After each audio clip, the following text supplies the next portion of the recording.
When you think of AGI, when you think of the possible future, like where it goes to, do you ever extrapolate? Do you ever like sit and pause and say, well, if this becomes sentient and it has the ability to make better versions of itself, how long before we're literally dealing with a god?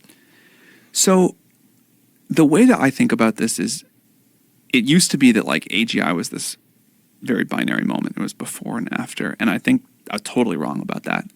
And the right way to think about it is this continuum of intelligence, this smooth exponential curve, back all the way to that sort of smooth curve of technological revolution. The amount of compute power we can put into the system, the scientific ideas about how to make it more efficient and smarter, to give it the ability to do reasoning, to think about how to improve itself, that will all come. But my model for a long time, I think if you look at the world of AGI thinkers, there's sort of two, particularly around the safety issues you're talking about, there's two axes that matter. There's the what called short timelines or long timelines, to the first milestone of AGI, whatever that's going to be. Is that going to happen in a few years, a few decades, maybe even longer? Although at this point, I think most people are a few years or a few decades. And then there's takeoff speed. Once we get there, from there to that point you were talking about where it's capable of the rapid self-improvement, is that a slow or a fast process? The world that I think that we're in, and also the world that I think is the most controllable and the safest, is the short timelines and slow takeoff quadrant. And I think we're going to have, there were a lot of very smart people for a while who were like, the thing you were just talking about happens in a day or 3 days. And that doesn't seem likely to me given the shape of the technology as we understand it now. Now, even if that happens in a decade or 3 decades, it's still like the blink of an eye from a historical perspective. And there are going to be some real challenges to getting that right.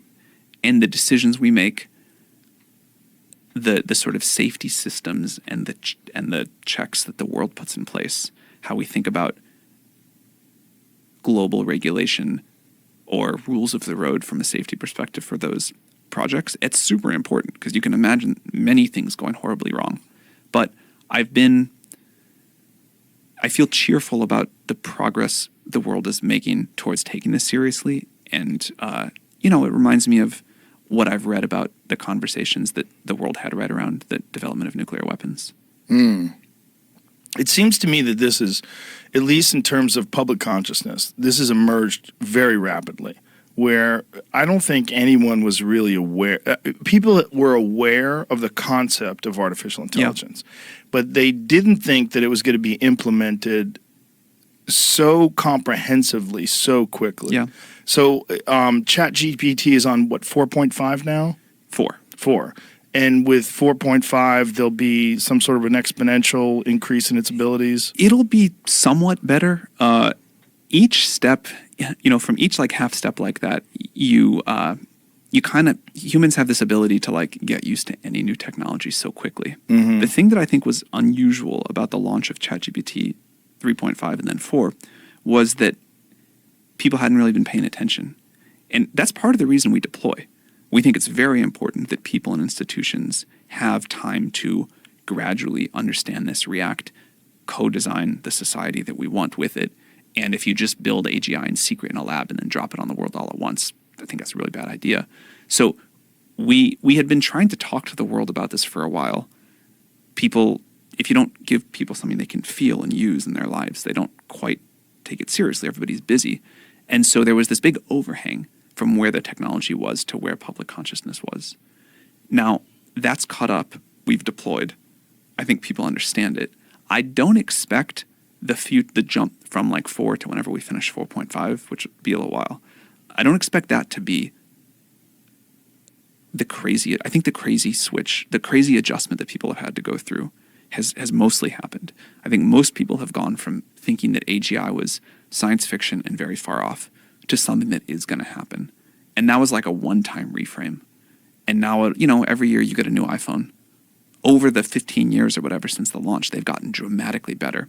But iPhone to iPhone, you're like, yeah, okay, it's a little better. But now if you go hold up the first iPhone to the 15 or whatever, that's a big difference. GPT 3.5 to AGI, that'll be a big difference. But along the way, it'll just get incrementally better.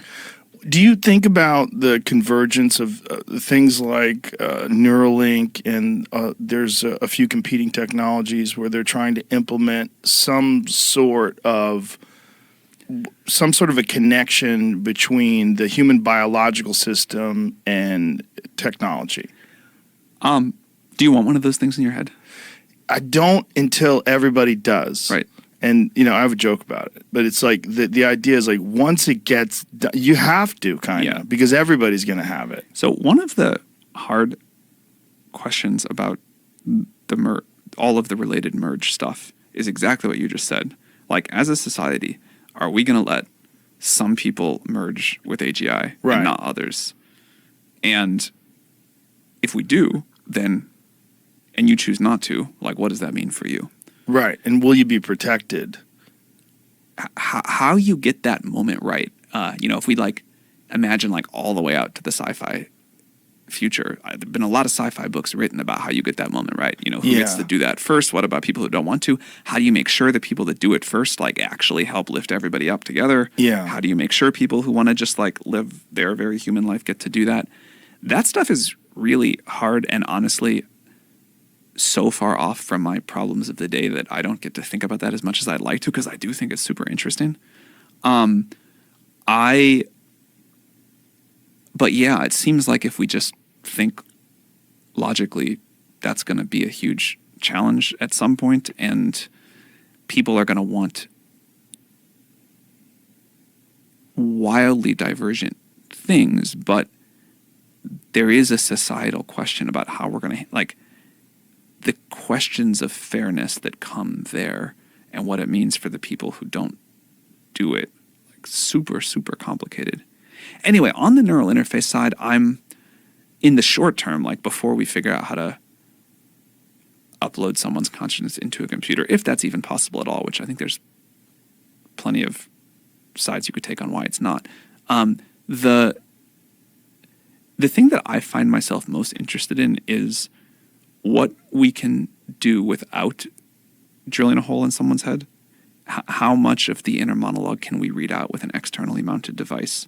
And if we have a imperfect, low bandwidth, low accuracy neural interface, can people still just learn how to use it really well in a way that's quite powerful for what they can now do with a new computing platform? And my guess is we'll figure that out. I'm sure you've seen that headpiece. There's a demonstration where there's someone asking someone a question. They have this headpiece on, they think the question, and then they literally Google the question and get the answers through their head. That's the kind of thing that's the kind of direction we've been exploring. Yeah. That seems to me to be step one. That's the Pong of the eventual immersive 3D video games. You're going to get these first steps, and they're going to seem sort of crude and slow. I mean, it's essentially slower than just asking Siri. I think if someone built a system where you could think words, doesn't have to be a question, it could just be your passive rambling inner monologue, but certainly could be a question, and that was being fed into GPT-5 or 6, and in your field of vision, the words in response were being displayed, that would be the Pong. Yeah. That's still that's a very valuable tool to have. And that seems like that's inevitable. There's hard work to get there on the neural interface side, but I believe it will happen. Yeah. I think so too. And my concern is that the initial adopters of this will have such a massive advantage over the general population. Well, that doesn't concern me, because that's that's just better, that's a better computer. You're not jacking your brain into something in a high risk thing. You know what you do when you don't want them? When you take off the glasses. Mm-hmm. So that feels fine. Well, this is just the external device then. Oh, I think we can do the kind of read your thoughts with an external device at some point. Read your internal monologue. Interesting. And do you think we'll be able to communicate with an external device as well, telepathically, or semi-telepathically through technology? I do. Yeah. Yeah, I do. I think so too. My real concern is that once we take the step to use an actual neural interface when there's an actual operation, and they're using some sort of an implant, and then that implant becomes more sophisticated. It's not the iPhone 1, now it's the iPhone 15. And as these things get better and better, we're on the road to cyborgs. We're on the road to, like, why would you want to be a biological person? Do you really want to live in a fucking log cabin when you can be in the Matrix? I mean, it seems like we're on this path. We're already a little bit down that path, right? Like if you take away someone's phone and they have to go function in the world today, they're at a disadvantage relative to everybody else. So that's like that's like the lightest weight version of a merge we could imagine. But I think it's worth, like, if we go back to that earlier thing about the one exponential curve, I think it's worth saying we've like lifted off the x-axis already down this path in the tiniest bit. And yeah, even if you don't go all the way to like a neural interface, VR will get so good that some people just don't want to take it off that much. Right. And that's fine for them, as long as we can solve this question of how do we like think about what a balance of power means in the world. I think there will be many people, I'm certainly one of them, who's like, actually the human body and the human experience is pretty great. That log cabin in the woods, pretty awesome. I don't want to be there all the time. I'd love to go play the great video game. But like, I'm really happy to get to go there sometimes. Yeah, there's still human experiences that are just like great human experience. Just laughing with friends, kissing someone that you've never kissed before, that you're on a first date. Those kind of things they're real moments. It just laughs. Yeah, having a glass of wine with a friend and just laughing. Not quite the same in VR. Yeah, it's now, not. When the VR goes super far, so you can't, it's like you are jacked in on your brain and you can't tell what's real and what's not. And then everybody gets like super deep on the simulation hypothesis or the like Eastern religion or whatever. And I don't know what happens at that point.